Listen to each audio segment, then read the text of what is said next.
दोस्तों, तनाव हमारे जीवन का एक बहुत ही खतरनाक हिस्सा बन चुका है। आज मैं आपको एक कहानी सुनाऊंगा जिससे आप तनाव लेना छोड़ दोगे। एक समय की बात है, एक खुशहाल से भरे शहर में एक लिसा नाम की लड़की रहती थी। वह एक विज्ञापन एजेंसी में अधिक दबाव वाली नौकरी में काम करने वाली एक समर्पित पेशेवर थीं। उसके दिन तंग समय सीमाओं, ग्राहकों की मांग और अंतहीन बैठकों से भरे हुए थे। लिसा की प्रतिभा और कड़ी मेहनत के बावजूद वह तनाव में रहती थी। लगातार तनाव ने उनकी दिमाग पर असर डालना शुरू कर दिया था।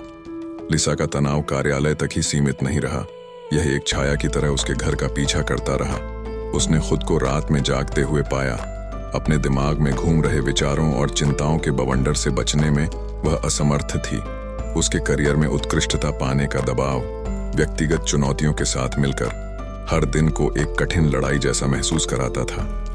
और एक दिन जब लिसा का तनाव सहन करने के लिए बहुत अधिक हो गया, तो उसने एक शांत पहाड़ी पर एक सप्ताह बिताने का फैसला किया। प्रकृति से घिरी हुई वह शांति पाने और खुद से दोबारा जुड़ने की आशा रखती थी। हवा सुहावनी थी और राजसी पहाड़ ऊंचे खड़े थे, जो उस कंक्रीट के जंगल के बिल्कुल विपरीत थे जिसे वह अपना घर कहती थी। अपने एकांतवास के दौरान लिसा की मुलाकात एक बुद्धिमान बूढ़े व्यक्ति से हुई, जो पास के शहर में एक छोटी सी किताबों की दुकान और कैफे चलाता था। उसके गर्मजोशी भरे व्यवहार से प्रभावित होकर लिसा ने उससे तुरंत बातचीत की। जैसे ही वे बात कर रहे थे, बूढ़े व्यक्ति ने अपने स्वयं के संघर्षों की कहानियां साझा की और बताया कि कैसे उन्होंने सचेतनता और आत्मचिंतन के माध्यम से शांति पाई थी। उत्सुक होकर लिसा ने तुरंत इसे आजमाने का फैसला किया। उसने ध्यान का अभ्यास करना, शांत वातावरण में लंबी सैर करना और अपने विचारों को लिखना शुरू कर दिया।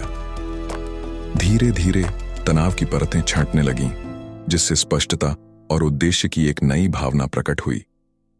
जैसे ही एक सप्ताह समाप्त हुआ, लिसा को अपने भीतर एक गहरा परिवर्तन महसूस हुआ। उसने महसूस किया कि सच्ची सफलता केवल करियर की उपलब्धियों से ही प्राप्त नहीं होती, बल्कि व्यक्तिगत खुशहाली और संतुष्टि से भी प्राप्त होती है। इस नए ज्ञान से लिसा एक बदले हुए दृष्टिकोण के साथ शहर लौट आई। काम पर वापस आकर उसने स्वस्थ कार्य जीवन संतुलन प्रथाओं को लागू किया। उसने सीमाएं तय की, आत्म देखभाल को प्राथमिकता दी और अपने सहयोगियों को भी ऐसा करने के लिए प्रोत्साहित किया।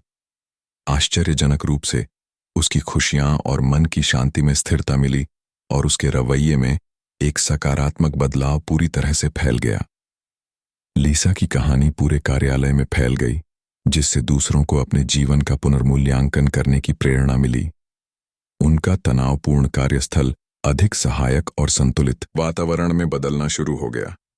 उसकी यात्रा ने न केवल उनके जीवन को बदल दिया, बल्कि उनके आसपास के लोगों के जीवन को भी प्रभावित किया, जिससे यह साबित हुआ कि कभी-कभी सफलता की राह भीतर शांति खोजने से शुरू होती है। दोस्तों, हमें भी खुद के अंतरात्मा को महसूस कर उसे समझने का निरंतर अभ्यास करें, तो हमारा जीवन भी तनाव से मुक्त हो जाएगा।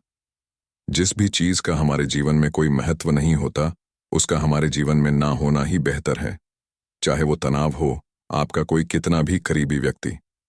दोस्तों, मिलते हैं आपसे एक और नई सोच के साथ। तब तक के लिए आप अपना अभ्यास जारी रखें।